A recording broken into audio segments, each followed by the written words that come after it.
हे hello guys, कैसे हो आप सब। उम्मीद करता हूँ आप सब ठीक हो। आज का हमारा टॉपिक है ह्यूमन इवोल्यूशन।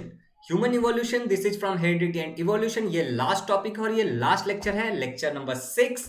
ठीक है, तो चलिए ह्यूमन इवोल्यूशन को समझते हैं। मगर उससे पहले, अगर आप इस चैनल पर नए हो तो चैनल को सब्सक्राइब करिए और वीडियो को लाइक करके अपने अटेंडेंस लगा दीजिए। बाकी आप खुद समझदार हैं।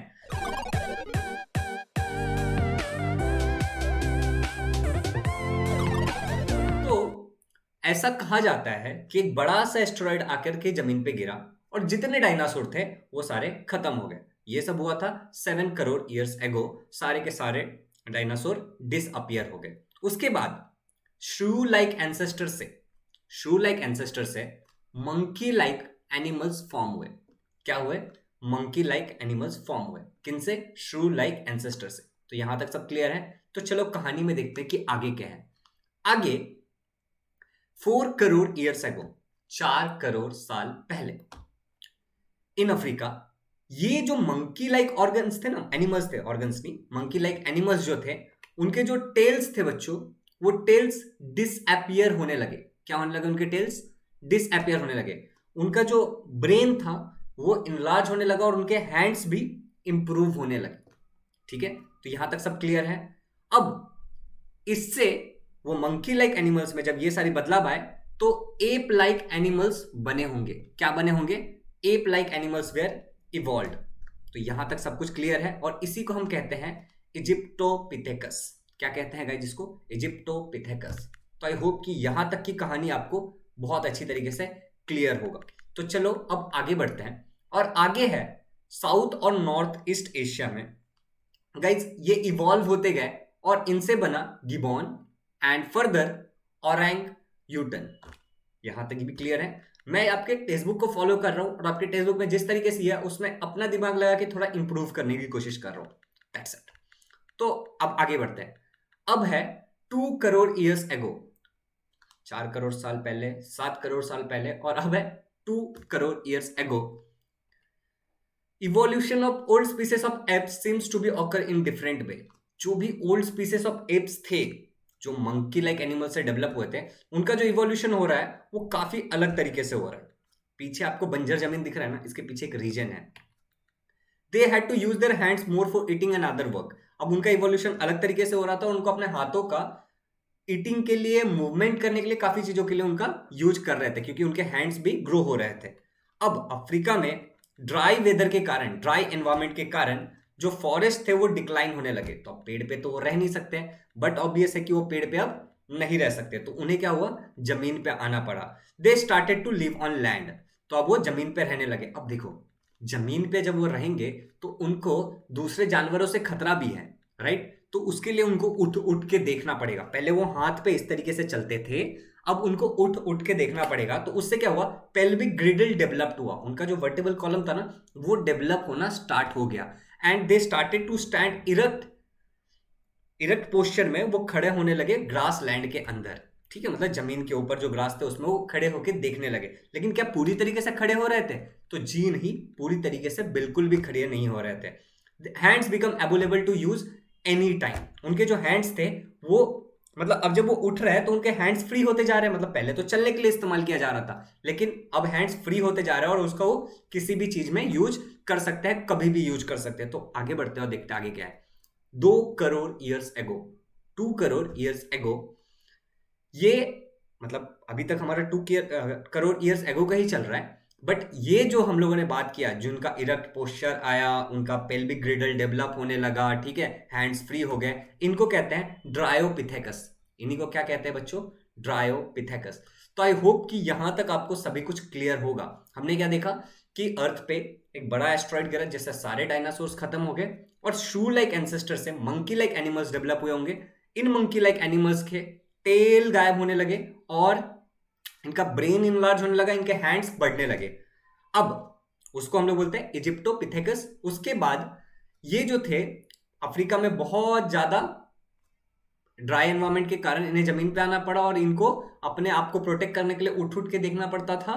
तो इनके ग्रिडल डेवलप होना स्टार्ट हो गए और इनके जो क्या हुए, हैंड्स फ्री हो गए यूज होने के लिए और इनका ब्रेन और डेवलप हो रहा था। देखो, हर ये क्रोनोलॉजी में ना ब्रेन डेवलप होते जा रहा है और इसी को हम लोग कहते हैं ड्रायोपिथेकस। तो आई होप गाइज यहां तक क्लियर है।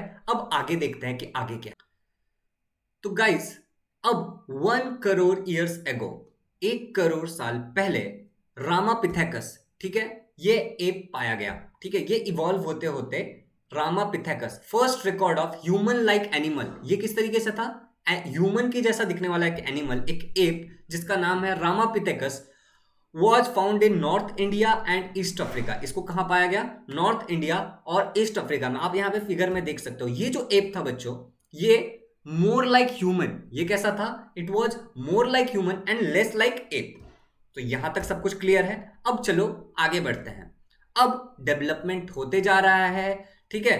तो 40 लाख ईयर्स एगो ये जो एप्स थे, इनका ब्रेन और ज्यादा डेवलप हो रहा है, ठीक है। इनके ब्रेन्स और ज्यादा डेवलप होते जा रहे हैं और इनका बॉडी भी डेवलप हो रहा है। तो इनका साइज भी डेवलप हो रहा है और इनका ब्रेन भी डेवलप हो रहा है। Apps grown up in size and become more intelligent. तो इनका ब्रेन के डेवलपमेंट के कारण ये ज्यादा इंटेलिजेंट होते जा रहा है और इनका साइज भी बढ़ रहा है। और thus the ape of South Africa was evolve. और इसी तरीके से ape of South Africa evolve हुए होंगे। अब एप ऑफ साउथ अफ्रीका ये एक नाम है। इनका नाम क्या है? एप ऑफ साउथ अफ्रीका, जो कि 40 लाख ईयर्स एगो इवॉल्व हुए थे। इनका एक और नाम है बच्चों, और वो है ऑस्ट्रेलियोपिथेकस। अब ऑस्ट्रेलियोपिथेकस सुन के आपको लग रहा होगा कि इसका ऑस्ट्रेलिया से कुछ संबंध है। जी नहीं, इस नाम का ऑस्ट्रेलिया से कोई नहीं संबंध नहीं है, बस इसका नाम है ऑस्ट्रेलियोपिथेकस। तो आई होप कि यहां तक का कहानी आपको एकदम क्लियर है। अब हम लोग आगे की कहानी देखते हैं कि आगे की कहानी क्या है। तो गाइज अब है 20 lakh years ago. 20 lakh years ago आया स्किल्ड ह्यूमंस डेवलप्ड। कौन डेवलप होने लगे थे? Skilled humans. अब ये किस चीज में स्किल्ड थे? ये टूल्स बना लेते थे अपना शिकार करने के लिए, ये टूल्स बना पाते थे। और इनका नाम था होमो हैबिलिस। इनका नाम क्या था? Homo habilis. और गाइज ये हमारे होमोजीनस का, हम कौन से हैं? Homo sapiens. और ये हमारे होमोजीनस का पहला इंसान था, पहला मेंबर था, पहला बंदा था, ठीक है, जिनका नाम क्या है? Homo habilis. तो चलिए स्टोरी में आगे जाते हैं और देखते हैं कि आगे क्या है। तो अब यहां पे आप फिगर में देख सकते हो कि ये एक इरेक्ट पोस्चर वाला बंदा है, ठीक है। अभी फिगर क्लियर नहीं है, थोड़ी देर में क्लियर हो जाएगा। तो around 15 lakh years ago man walking with erect posture evolve. कौन इवॉल्व हुआ? Man walking with erect posture, और इसको बोलते थे होमो इरेक्टस। इसका नाम क्या था? Homo erectus. और it may have been existed in China and Indonesia. तो जो ये कहां पे एग्जिस्ट हुए करते थे? ये चाइना और इंडोनेशिया में। तो यहां तक आई होप कि आपको क्लियर होगा कि 15 लाख ईयर्स एगो तक का स्टोरी में क्या हुआ था। होमो इरेक्टस तक इवॉल्व हो चुके थे हम लोग। अब आगे बढ़ते हैं। तो गाइज यहां तक इवोल्यूशन काफी स्पीड चल रहा था और धीरे धीरे धीरे धीरे हम लोगों ने क्या डिस्कवर कर लिया था? फायर को डिस्कवर कर लिया था। तो देखते हैं कि क्या लिखा है यहाँ पे। Evolution of upright man continued in the direction of developing it's brain. तो इवोल्यूशन ऑफ अपराइट मैन, जो इंसान सीधा खड़ा हो सकता था, उसका इवोल्यूशन होते चले जा रहा था और उसका ब्रेन का भी डेवलप होते जा रहा था। उसका ब्रेन भी इवॉल्व हो रहा था और डेवलप होते जा रहा था for the period of about 1 lakh years ago. तो ये 1 लाख साल तक चला। And mean time it discovered fire. और उन लोगों ने क्या डिस्कवर कर लिया था? फायर डिस्कवर कर लिया था। तो चलो दोस्तों अब आगे देखते हैं कि आगे क्या है। 1.5 lakh years ago, 1.5 lakh years ago सबसे पहला, ये देखो, वाइस मैन। ये कौन थे? निएंडरथल। ये निएंडरथल मैन, ये सबसे ज्यादा वाइस मैन थे। क्यों वाइस थे? देखते हैं। It was the first example of a vice man, ठीक है। हमारी ह्यूमन इवोल्यूशन में ये फर्स्ट एग्जाम्पल है वाइस मैन का। और क्यों? क्योंकि ये केव में रहना स्टार्ट कर दिया। इन्होंने जंगल में ऐसे वैसे ही नहीं रहते थे, इन्होंने ऐसा केव को अपने घर की तरह इस्तेमाल करना स्टार्ट कर दिया था और ये केव में रहते थे। They live in tribes. ये कैसे रहते थे? ग्रुप में ट्राइब्स बना के रहते थे।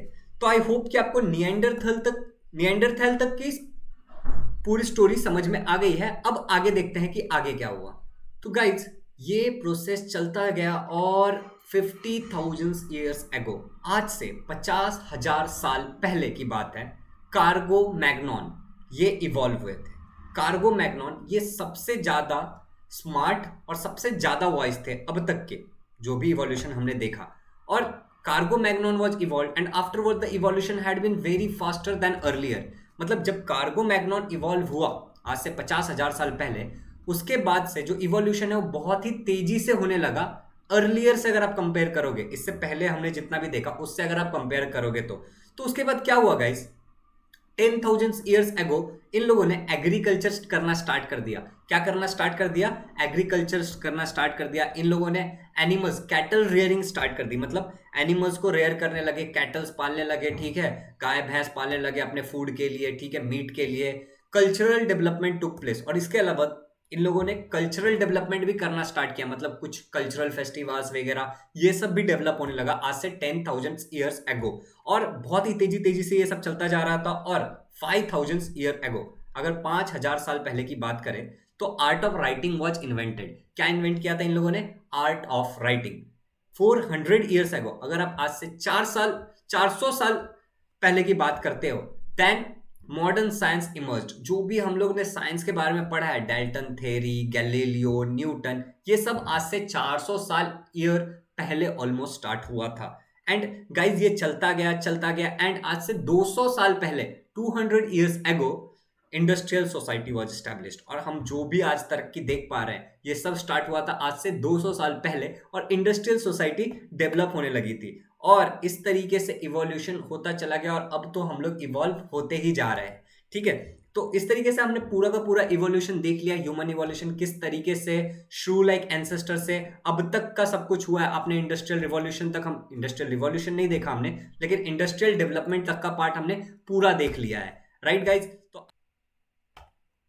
तो गाइज अगर आप इस चैनल पे नए हो तो चैनल को सब्सक्राइब करो, और अगर अब तक आपने वीडियो को लाइक नहीं किया तो लाइक भी करिए, और आपको कोई भी डाउट आता है तो कमेंट करिए। आप कमेंट करके ये भी बताइए कि आपको ये वीडियो कैसा लगा, और क्या आपको ह्यूमन इवोल्यूशन पूरा समझ में आया। मैंने अपना बेस्ट देने का कोशिश किया है, आपको सब कुछ समझ में आया या नहीं आया। नीचे मैं पार्थ सर से एक मैंने टाइमलाइन लिया, उन्होंने अपने चैनल पे डाला था, तो मैं वो टाइमलाइन को नीचे डाल दूंगा। आप उस टाइमलाइन को डाउनलोड कर लीजिएगा, जिससे आपको पूरा का पूरा ये समझ में आ जाएगा कि किस तरीके से गया है। तो चलिए दोस्तों, यहाँ पे मुझे दीजिए इजाजत, ये वाला चैप्टर हुआ खत्म। अब हम लोग नेक्स्ट चैप्टर में बहुत जल्द मिलेंगे, तो बाय बाय।